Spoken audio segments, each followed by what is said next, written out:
हम सभ्यता के साथ रहना चाहते हैं, लेकिन अब किसी गलत फहमी में भारत नहीं रहना चाहता और ना ही रहना चाहिए। आप अपने बच्चों को मिनरल वाटर पिलाते हैं, उन्हें पॉल्यूटेड हवा ना मिले एक विशेष किस्म का एसी भी खरीदते हैं। इतना सब कुछ बचाने वाले परिवार के लोग हमारे माता पिता कभी यह नहीं सोचते कि जाने से पहले हम कौन सा भारत इनको दे के जाना चाहते हैं। हम दो, हमारे दो आपने आत्मसात कर लिया है, लेकिन ये पंचर जोड़ने वालों की भीड़ जिस दिन खड़ी होगी, ये भूखे नंगे लोग जिस वक्त हमला करेंगे, कोई पुलिस आपको नहीं बचा सकती। ये कानून, ये पुलिस, ये आर्मी, ये व्यवस्था, ये जितनी चीजें हैं, ये एक आदर्श समाज के लिए हैं। लेकिन जब समाज भीड़तंत्र में तब्दील हो जाए और फैसले सड़कों पे तय करने लगे कि हम संसद नहीं मानेंगे, हम सुप्रीम कोर्ट नहीं मानेंगे, और नारों के अंदर स्पीचों में यह कहा जाने लगे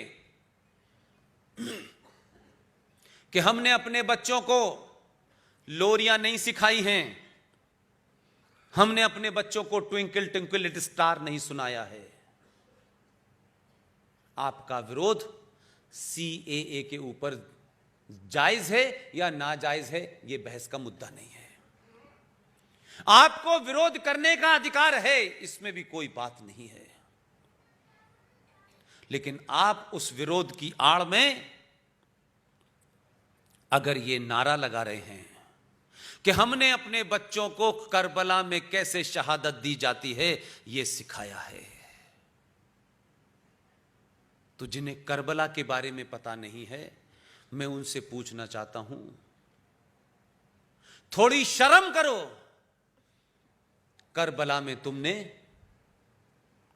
प्रॉफिट मोहम्मद के नवासों को कलमा पढ़ पढ़ के मारा है, उनके खानदान को तबाह किया है तुमने, और सच जानना चाहते हो, करबला में जब तुम मार रहे थे तो वहां कोई रामलाल श्यामलाल नहीं था, ना आरएसएस की ब्रांच थी, ना विश्व हिंदू परिषद की ब्रांच थी। तुम आयतों का और कलमों का और कुरान का सहारा लेकर के अपने ही भाइयों को मार रहे थे,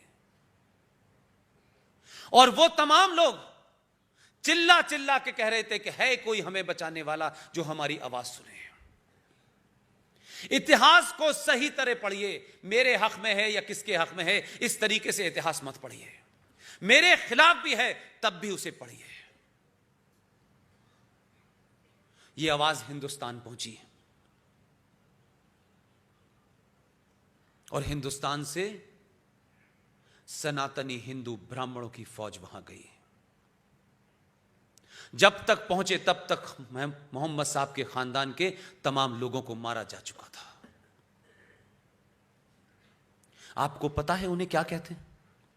वो जीवित लोग आज भारत में हैं। भारत के अंदर उन्हें हुसैनी ब्राह्मण कहा जाता है। आज भी वो लोग जीवित हैं, उनकी नस्लें जीवित हैं। तो हमें मत बताओ कि करबला में क्या हुआ था। तुमने अपना करबला में क्या किरदार था कि तुम शैतान के साथ खड़े थे, इंसाफ के साथ नहीं खड़े थे। और तुम अगर यह कहते हो कि जो हश्र हिटलर का हुआ था वही होगा, तो माफ करना, यह कहने में अच्छा लगता है, तय करो कि अब किसका हाल क्या होने वाला है। ये जो युवा पीढ़ी है सनातनी, ये जो बच्चे बच्चियां हैं 20 साल के, 21 साल के, 22 साल के, इनको हमारे बुजुर्गों ने और हमारी पीढ़ी ने इनको सच बात नहीं बताई। इनको हमेशा रियलिटी से दूर रखने की कोशिश की, ताकि इनको सच्चाई पता चल जाएगी तो कहीं ये फंस ना जाएं, किसी वजह से कोई इनको कंफ्यूजन ना हो जाए और ये किसी गड़बड़ में ना चले जाएं। हमने झूठ बोला इसलिए, लेकिन हो उल्टा रहा है। आपने सच बात नहीं बताई, इसलिए इनको सच बात पता नहीं है। इसलिए बहुत सारे बच्चे बिना जाने, बिना सच को समझे, बिना उस इतिहास को जाने लव जिहाद के शिकार हो रहे हैं। हजारों लोग कन्वर्जन के शिकार हो रहे हैं, क्योंकि वो ये समझते हैं कि जो आज का भारत है, जिसे पाखंड हो रहा है, हिंदुत्व के नाम पे जो पाखंड हो रहा है हमारे देश में, उसको ही वो बेचारे मजहब और धर्म समझते हैं। सनातन शुद्ध साइंस है, विज्ञान है, अनंत काल से है, अनंत काल तक रहेगा।